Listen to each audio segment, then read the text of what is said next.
صلو علیہ وآلہ۔ قبیلہ عبد القیس کا وفد رسول اللہ صلی اللہ علیہ وسلم کی خدمت میں آیا۔ آپ صلی اللہ علیہ وسلم نے دریافت کیا کہ کون سا وفد آیا ہے یا یہ کون لوگ ہیں؟ انہوں نے کہا ربیعہ خاندان کے لوگ ہیں۔ آپ صلی اللہ علیہ وسلم نے فرمایا کہ مبارک ہو قوم کو آنا یا مبارک ہو اس وفد کو جو کبھی نہ رسوا ہو نہ شرمندہ ہو۔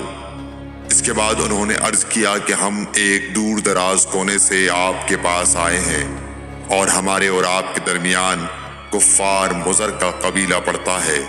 اس کے خوف کی وجہ سے ہم حرمت والے مہینوں کے علاوہ اور ایام میں نہیں آ سکتے، اس لیے ہمیں کوئی ایسی قطعی بات بتلا دیجیے کہ جس کی ہم اپنے پیچھے رہ جانے والے لوگوں کو خبر دے دیں اور اس کی وجہ سے ہم جنت میں داخل ہو سکیں۔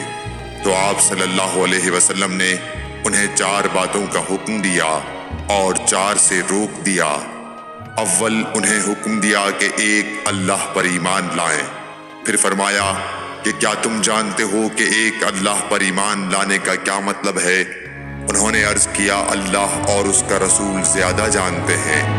آپ صلی اللہ علیہ وسلم نے فرمایا ایک اللہ پر ایمان لانے کا مطلب یہ ہے کہ اس بات کا اقرار کرنا کہ اللہ کے سوا کوئی معبود نہیں، اور یہ کہ محمد صلی اللہ علیہ وسلم اللہ کے سچے رسول ہیں، اور نماز قائم کرنا، زکوٰۃ ادا کرنا اور ماہ رمضان کے روزے رکھنا، اور یہ کہ تم مال غنیمت سے 5واں حصہ ادا کرو، اور 4 چیزوں سے منع فرمایا، دبا، حنتم، مزفت کے استعمال سے، اور چوتھی چیز کے بارے میں شعبہ کہتے ہیں کہ ابو حمزہ بسا اوقات نقیر کہتے تھے اور بسا اوقات مقیر۔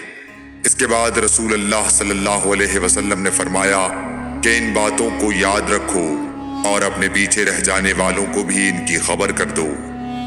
صحیح بخاری حدیث نمبر 87۔